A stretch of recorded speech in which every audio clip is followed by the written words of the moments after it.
হোকা কোনো মানুষ আছে যে কিতা নমাজের মধ্যে লাইলা নমাজের মধ্যে লাগার পরে নমাজের মধ্যে দিয়া নাই না বাইলাও হইছে যে নামাজে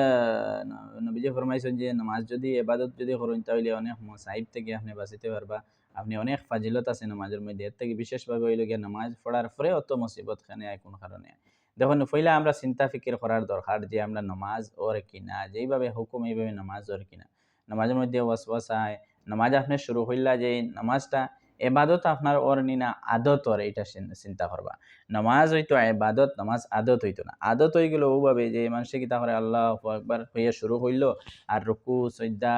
তসবি তিলাওয়াত সব কিছু এটা আদত বনি গেল আসলে আদত বনিত না আপনার এবাদত হইতো নামাজটা এবাদত হইতো আদত বনার অর্থ হইল গিয়ে আপনার মনেও কিচ্ছু নাই দিলের মধ্যেও কিচ্ছু নাই আপনি আল্লাহ একবার হইয়া শুরু করছেন আর মুখস্থ আছে তো রুকু হড্ডা রুকুর মধ্যে গেলা সজ্জার মধ্যে গেলা সজ্জার তসবি ফুড়িলা কোনো আপনার খেয়ালও নাই যে এখন কোন সূরা আমি পড়ি আর এই সূরার মধ্যে আল্লাহ কিতা হইতরা তারপরে এই আয়াতের মধ্যে কিতা কোনো ওরও ফিকির কিচ্ছু নাই তখন আপনার নামাজের মধ্যে খুশু খুজু আইতো না তখন এই নামাজে ফায়দাও দিত না গতি কিতা করবা নামাজের মধ্যে খুব বেশি খেয়াল ধ্যান রাখার দরকার নামাজের মধ্যে খুশু খুজু মনোযোগ কি লাগাই নাই তো চিন্তা করার দরকার 1 নম্বর জিনিস হইল গিয়া আমরা নামাজের মধ্যে মনোযোগ আইব আমরা নামাজ পড়তে পারবো ভালোভাবে যেসব আমরা নামাজের মধ্যে আমরা ধ্যান দিব ধ্যান দেওয়ার অর্থ হইল গিয়া যে আল্লাহ আকবার যে আল্লাহ এত বড় হইয়া আমরা শুরু হইলাম নামাজ তখন আমরা দিলের মধ্যে এইতো যে আল্লাহ তো আজমত আল্লাহ আল্লাহ দুনিয়ারও মালিক আখেরাতেরও মালিক আল্লাহ সমস্ত মখলুকাত রে ফালনেওয়ালা বাঁচানেওয়ালা মারনেওয়ালা সব কিছু করনেওয়ালা এই মহা শক্তিশালী মান রব্বুল আলামিন আল্লাহর বিষয়ে তসৌর রইত যে আল্লাহর সিফাত ও ফলার গুণ হলে তো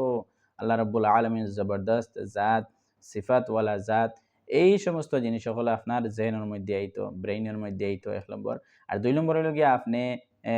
ওরকম যে সূরা আপনি তিলাওয়াত করতে আলহামদুলিল্লাহি রাব্বিল আলামিন থেকে লইয়া শুরু করিয়া আপনার পুরা সূরা ফাতিহা এটার মধ্যে কিতাব হইছেন কোন আয়াতের মধ্যে দোয়ার হতা হইছেন আল্লাহ রাব্বুল আলামিনে এটা আপনি অর্থ জানতা বলা হয় না আপনি নামাজ শুরু করছেন যেমন অন্য সূরা আপনি পড়িতরা যেমন দুহা পড়িতরা আলাম নাশরাহ লাকা পড়িতরা এরপরে সাব্বিহ ইসমা রাব্বিকা পড়িতরা ওলা খান সূরা রহমান সূরা ইয়াসিন আপনি পড়িতরা তিলাওয়াত করতা আপনি যদি এটার অর্থের মধ্যে আপনি খেয়াল করেন ধ্যান দেন তাহলে মনে হয় খুশু খুজু আপনার আইব অটোমেটিক আই যাব গিয়া আপনার যে আল্লাহ তাআলা এই আয়াতের মধ্যে কিতা হইছেন এই আয়াতের মধ্যে কিতা হইছেন এই সূরার মধ্যে কিতা হইছেন আপনি এই সমস্ত সূরার মধ্যে আয়াতের মধ্যে যদি ধ্যান দেন তাহলে আপনার নামাজের মতো হইব সাহাবা একরাম ওয়ালা নামাজ হইব নবীজি যেইভাবে হইয়া গেছেন এইভাবে নামাজ আদায় হইব আপনি যদি এই আয়াতের মধ্যে আর সূরার মধ্যে ধ্যান দেন যদি এলা কোনো মানুষ আছেন আম মানুষ আছেন আপনার শুধুমাত্র আলাম তারার থেকে লইয়া আর সূরা নাস ফালাক পর্যন্ত মুখস্থ আছে আপনি এই সমস্ত জিনিস দিয়ে পুরা জিন্দগি নামাজ পড়িতা তখন এইলাও আছে যে কোনোদিন আপনি এইগুলার অর্থর দিকে দিয়ে চিন্তাও করছেন না ফিকিরও করছেন না এরকম কোনো সময় করবা না আপনি আপনার মসজিদের মধ্যে মহল্লার মধ্যে মেসাব আছেন মুফতি সাহেব আছেন বা মনে করেন ইমাম সাহেব তো মসজিদও তাহইন তানে গিয়ে জিগাইবা যে মেসাবি আলাম তারা এই তাব্বা দিয়া দা এটার মধ্যে কিতা আল্লাহ তাআলা হইছেন জ্ঞানী মানুষ যদি হই না আপনি শিক্ষিত মানুষ হইন তাহলে তো অটোমেটিক পারে লইবা বুঝে লইবা আপনি আজকাল তো জানার আর কোনো সীমা নাই মোবাইলের মধ্যে ইউটিউবের মধ্যে জানতে পারবা গুগলের মধ্যে জানলে মাইলেও জানতে পারবা যে আলাম তারার অর্থ কিতা তর্জমা কিতা তফসির কিতা ওলা খাই না আপনি যদি ইউটিউবের মধ্যে ফলো করেন ভালো ভালো মেসাব হল যারা মনে হরইন তার মাজাহিব হল সব কিছু ঠিকঠাক আছে তর্জমা শিক্ষিত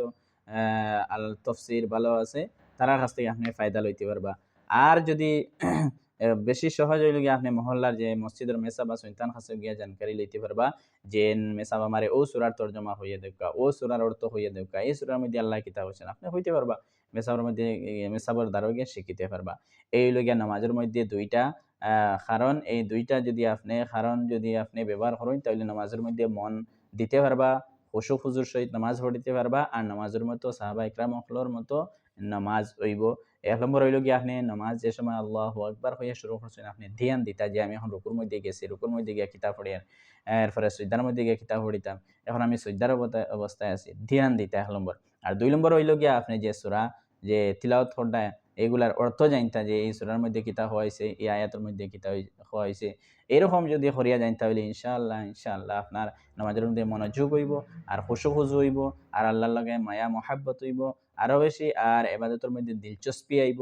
আর ইবাদতের মধ্যে আরো আপনি আগে বাড়িতে পারবা আল্লাহ তাআলা আমরা তৌফিক দিতা কোরআন শরীফের তর্জমা অর্থ সহকারে আমরা বুঝিয়া ইবাদত করার নামাজ পড়িবার আল্লাহ তাআলা আমরা তৌফিক দিতা আমিন ইয়া রাব্বাল আলামিন।